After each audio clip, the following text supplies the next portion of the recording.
Welcome to the Unconditionally Worthy Podcast. I'm your host, Dr. Adia Gooden, a licensed clinical psychologist who believes deeply that you are worthy unconditionally. Hello, and welcome to another episode of the Unconditionally Worthy Podcast. So if you've been following along with the podcast pretty closely, you've probably noticed that I've had many fewer solo episodes this season. So this is the second solo episode of the season, and the third solo episode of the season will be the last episode of the season. And so, we're switching it up. And part of the reason that we're doing that is just because we've had so many guests. We've found so many awesome people to be on the podcast and to join me for these really interesting conversations. And we wanted to include them all, which is why we've had so many guest episodes. I'd love to hear your feedback on that in terms of like listens and downloads. It seems like the episodes with guests resonate and are pretty popular, but I'd love your feedback, right? If as we think ahead to season 4, do you want more solo episodes? Do you want just the same balance of solo and guest episodes? Are you enjoying the guest episodes? You could also let us know if there are specific people that you'd love to hear from on the podcast, and we can do our best to reach out. So you could send me a DM on Instagram at Dr. Adia Gooden, or you could email us, which is podcast@dradiagooden.com. So we're really open for your feedback. So today on the podcast, I'm going to talk about a little bit about my pregnancy and how it's really helped me to honor my body on a deeper level. So we got pregnant pretty quickly, which was such a blessing. So Jason and I knew that we wanted to get pregnant quickly after we got married. If you've been hanging around for a while, you probably know that we got engaged in June 2019, and we planned our wedding for July 2020. And just like so many people who plan their weddings for 2020, we decided to postpone our wedding because we really wanted to have a pretty big wedding with lots of our friends and family present. And that just was not going to be possible in the summer of 2020. So we postponed our wedding and we ended up getting married in July 2021. And so because we had sort of put our wedding off a year, because I'm 36 and he's 39, we decided that we wanted to get pregnant pretty quickly. We're hoping to have 2 kids, and we figured we should just get a jump start on it. And about a year or so before I got pregnant, before we started trying, I started working with a naturopathic doctor. And really my goal was to address some sort of long-standing digestive issues that I had, and also to get myself as healthy as possible so that when we were ready to start trying, I would hopefully be in the best shape and health possible. And, my fertility would be in a really good place. So I got my blood tested under the guidance of the naturopathic doctor. I took supplements to increase nutrients that were low. I made some shifts in my diet to make sure that I was getting all the nutrients that I needed. I also stopped using as many household and products and personal care products that have hormone disrupting chemicals as I could. I think one of the things that people often are unaware of is that there's a lot of chemicals that we get exposed to in our daily life that can disrupt our hormones and affect our fertility. And, while some of these chemicals are not allowed by European governments, many of them are still allowed by the United States government. And so they could be in your lotions and your, perfumes and your body washes and all of that stuff, or they could be in your cleaning supplies. And so much to the annoyance of Jason, when he'd come home with a new cleaning supply with a great scent, I'd be like, I don't want to use that. It's toxic. And he'd be like, oh, I roll. But part of my reasoning was that I knew that it had chemicals. I knew that wasn't going to be good for me. And I also knew it wasn't going to be good for my fertility. So I did some of this kind of work up front, which I think was really helpful. And this might be too much information, maybe a little TMI, but I was also our sort of contraceptive method was that I was using the fertility awareness method instead of birth control. So basically, I had an IUD removed a few years ago, and my body just does not do well on hormonal birth control. I have tried several different pills. I have tried IUDs with, hormones. I've never tried the copper IUD because I already had heavy periods and I did not want to risk having a heavier, more painful period. But basically, like, my body does not like birth control. I know that it works really well for a lot of people, but it just does not work well for me. And so when I got the IUD removed, I decided, I wasn't going to go on any type of hormonal birth control. And at some point when, Jason and I were in a serious relationship, I started using the fertility awareness method, which basically means that you track your period and your ovulation, and you don't have unprotected intercourse during the 5-day window when you could get pregnant, right? So basically, we are only fertile for 5 days during our cycle. And this is obviously very contrary to the message that so many of us receive as young girls and young women, which is like, don't get pregnant, keep your legs closed. If you even look at a guy, you're going to get pregnant. If a guy even looks at you, you're going to get pregnant. If you kiss somebody, you're going to get pregnant, right? Like, that's often the message is like, oh, pregnancy might come at any time. Don't get pregnant, right? And I think often many people who, haven't gotten pregnant when they were younger go into adulthood and then they're ready to get pregnant and they have no idea that you've got like 5 days, like a 5-day window when you can really get pregnant. And the window is basically because, there's sort of this 5-day window of ovulation. An egg can stay alive for 24 hours. Sperm, they're a little feisty. They can stay alive for like 5 days. So they can be in your, I don't know if it's your uterus, or I'm probably not saying the parts right, but they could be inside you alive for 5 days. So if that egg drops and the sperm's already there, they can, get together and make a baby. But basically, when you use a fertility awareness method, you're sort of tracking your ovulation, you're tracking your period, when you're fertile. And that's when you sort of avoid having unprotected intercourse. So that also helped me, which means that by the time that we were ready to try to get pregnant, I knew, okay, this is the week. These are the 5 days when we need to be trying. Like, there wasn't any mystery in that for me. So I think all of those things sort of supported me in getting pregnant. And I guess I'm sharing this because I would have been curious about other people's journeys, and maybe you're curious about mine, and maybe you're thinking about getting pregnant soon. And, this is my take. I am not a medical professional, but clearly some of the things that we did, that I did, worked well. And, I had never been pregnant before, and Jason had never gotten anybody pregnant before.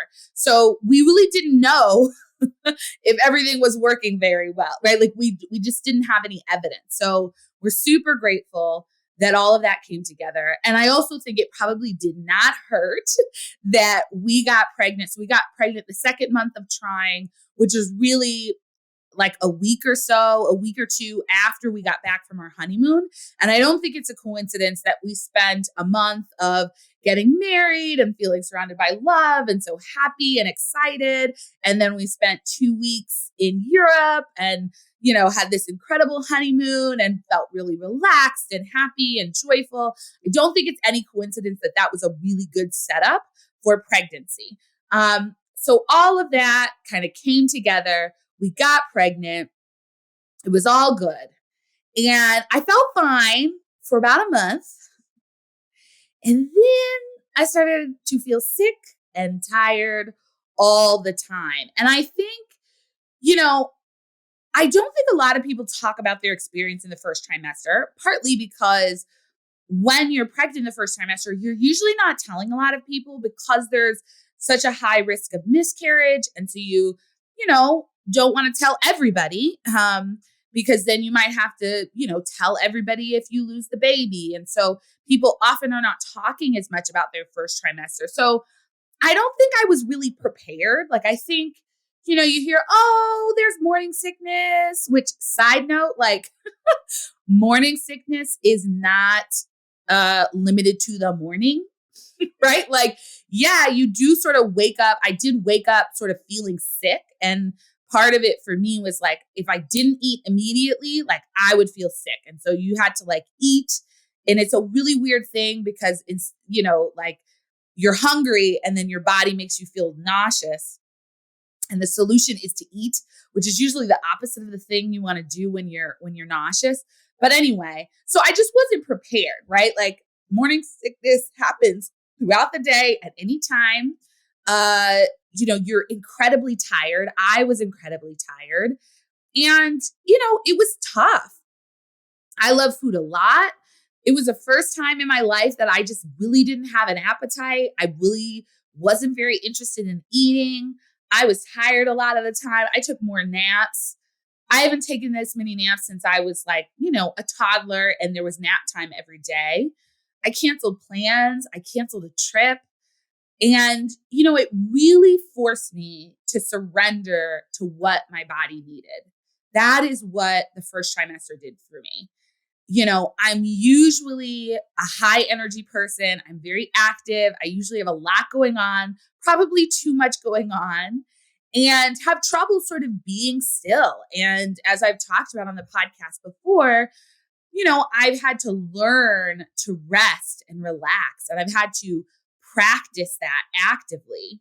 And, it's really interesting for me to think about my first trimester because I didn't have the energy for that. Right? Like, I just couldn't do it. I was really forced to surrender to the needs of my body.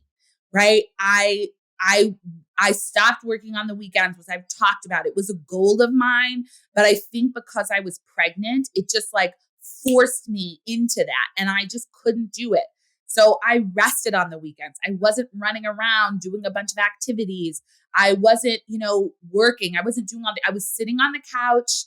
I was napping for a few hours, and I was watching TV, right? Like, that was my weekend. And even during the week, I was so incredibly grateful to work from home and work for myself so that when I needed a nap in the middle of the day, as long as I didn't have a client or a meeting, I could go lay on my couch or go to my bed and take a nap.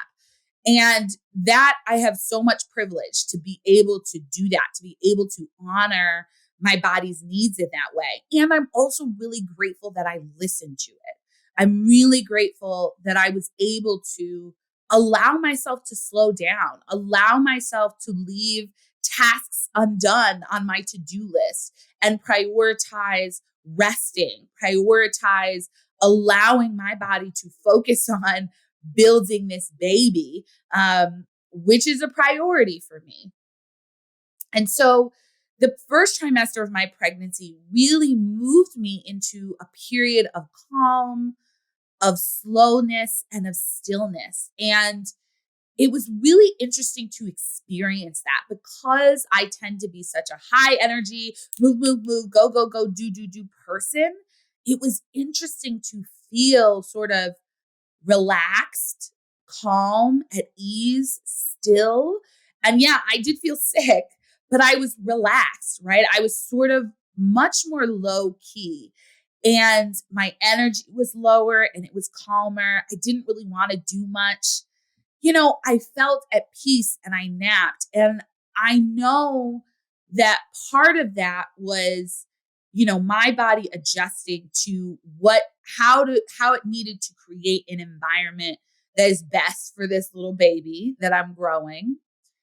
And I think that my lack of resistance was really important there because I could have fought it. I could have said, no. I got to get all these things done. I got to push myself. I got to, I got to move. I got to go, right? I could have resisted this slowness, this heaviness, this need to lay down and rest and take it easy. But instead, I allowed it to take over me. I allowed myself to surrender to it. And that has felt really beautiful. This period of pregnancy has really ushered me into a deep state of being, right? And I talk a lot about that on this podcast, which is how do you be in the world, right? Connecting to the part of you beyond what you do, beyond what you produce, right? And it helped me to slow down and be. And it was really powerful to allow for that, to connect to that part of me. Pregnancy has really guided me into a practice of honoring my body more deeply. So not only have I been surrendering, it's also guided me into honoring my body. And I see honoring our bodies as moving into a relationship with our bodies that's based on listening, giving our bodies what they need, and having gratitude for our bodies. In pregnancy, I've listened more closely to what my body needs. And if I'm being honest, my body has also been speaking more loudly about what it needs and what it does not want, which kind of gives me no choice in the matter. I mean, I guess I could push through it, but I don't think it would be good for anyone involved. So, when I'm hungry, I am really hungry. Like the hunger is intense, especially after I moved out of the first trimester into the second trimester. I had my appetite back. I could eat more. My stomach issues were calmed. And I would just get so hungry, like ravenous. I needed so much food. I still need so much food. But it's like I had to listen because, whereas in the past, I might feel a little hungry, at the end of the evening and, it's almost time for bed. And I'm like, I'm not going to eat. Like, I'll be fine. I'll just eat breakfast in the morning and be good. Like, there have been times that just doesn't work for me when I'm pregnant. It's like, if I go to bed hungry, I will either lay in bed awake, feeling hungry until I get up and get a snack, or I will wake up in the middle of the night and feel hungry and really have to get up, get myself a snack, and eat until my body's like, okay, cool, right? Like my body is not playing any games. It's like when I say I'm hungry, you need to feed me immediately. And I'm not going to quiet down until you listen to me. Some of this I feel is training for having a baby because babies, when they're hungry and they better be fed. And there's no like, I'll feed you in the morning. I'll feed you in an hour. Just hold tight. Like, wait, no. Right? Like when the baby is hungry and the baby starts crying, you need to feed the baby immediately. And so some of this feels like training for that. Similarly, when I'm tired, I am really, really tired. And it is all I could do not to take a nap. And so it's been so wonderful to be able to take the naps that I need and to rest in the way that I need. It does not work for me to ignore these physical needs. And so I honor them.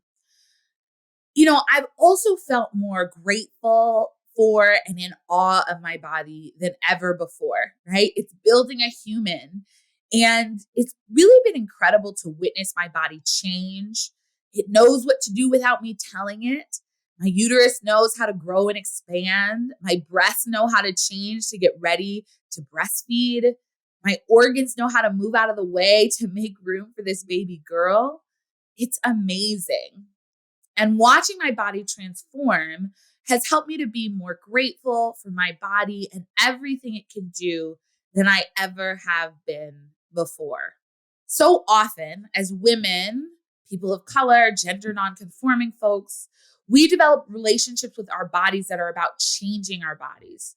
We focus on how our bodies look and how other people see our bodies. And in this process, we get disconnected from how we feel in our bodies.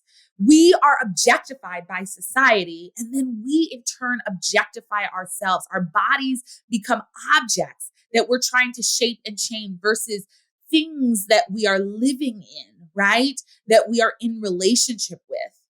And it can be really powerful to get grounded in our bodies and feel gratitude for our bodies instead of thinking about how they should be different, instead of looking at them from the outside in, feeling and living in our bodies from the inside out. So you may be wondering, okay, Dia, this is interesting. Hopefully you think it's interesting, but how is this relevant for me, especially if you are not a pregnant person right now? Well, I think that there are lessons for all of us in this, right? Especially related to honoring our bodies. And I want you to think about how you can begin to honor your body. How can you begin to show your body gratitude for how it carries you through the world each and every day, right? How can you be grateful for your body instead of critical of your body? What would that shift look like? To think about your digestive system that turns your food into fuel, to think about your eyes that allow you to see, your ears that allow you to hear, your mouth that allows you to speak and eat and sing, your body that allows you to dance and move, right? Like, how would it feel to shift to a space of gratitude with your body? The other thing that you can do as you begin to honor your body is to tune into your body and get in touch with your needs and then honor them, right? I said that one of the things that stood out about pregnancy is that my body communicates its needs very, very clearly. I've already sort of was in touch with my body and its needs, but in pregnancy, it is very clear what I need and how I can honor my body. And I think for a lot of us, that's not always clear, partly because we tend to be disconnected from our bodies, right? It's very easy to sort of override our bodily needs, right? And that could look like every time you're tired, you drink another cup of coffee or drink another caffeinated drink. And, you sort of up yourself in the morning, caffeine. And then when you're trying to relax in the evening, you use alcohol, you use marijuana, you use these things. And it's not to say that those substances are problematic in and of themselves, but often it speaks to a disconnect from what our bodies truly need, which is rest or to exercise and move in order to get energy, or food that's truly nourishing, things like that. So what I'd encourage you to do if you want to kind of tune into what your body needs is start by doing a body scan. And this really means that you're starting at your head and moving downward and just moving your attention from your head all the way down to your toes and noticing what you feel in your body. Where are the points of tension, pain, comfort, discomfort, soreness, fatigue, tingling, right? What are you feeling in your body? And this is not about judging or evaluating yourself or your body. It's really just about noticing. And then that noticing, that information gives you data about what your body needs, right? So if you notice a lot of tension, right? Your jaw is locked, your shoulders are hunched, your back is aching. That is a signal that you need help relaxing, that you need to create space for relaxation. In the moment, you could take a few deep breaths and really just sort of actively try to relax your body. You also might go for a massage or give yourself a massage or take a bath, right? Doing something soothing that helps your muscles to relax. It might also be an indicator that you are holding a lot of tension. You're very worried. And so you might think about how you can let those mental stressors start to release.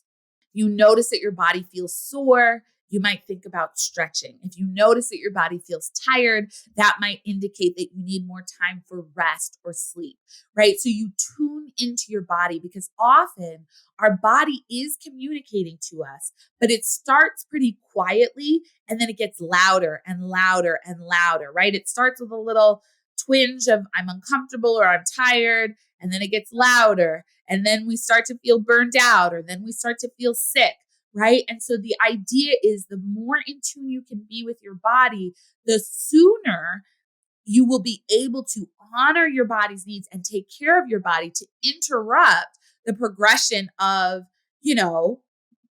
a negative consequence for being stressed and overwhelmed or being undernourished or not getting the rest you need.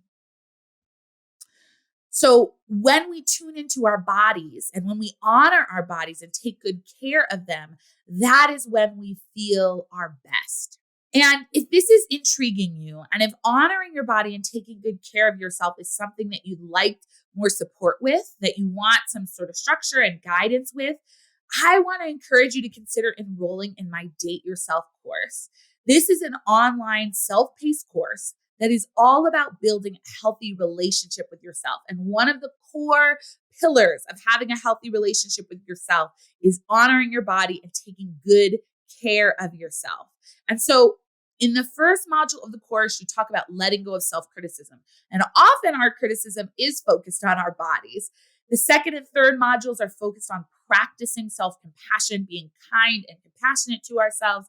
And the fourth module is all about honoring your body, engaging in personalized and sustainable self-care. I guide you step by step to create a personalized and sustainable self-care plan that you can implement and use for years to come. So this 4-week program will get you on the right track to feel good about yourself and honor your body. So if this sounds like something that would be helpful to you, that would be supportive in terms of you taking good care of yourself and honoring your body, I encourage you to learn more by going to unconditionallyworthy.com/date yourself. You can learn all the details of the program and enroll at that link. And it's also in the show notes.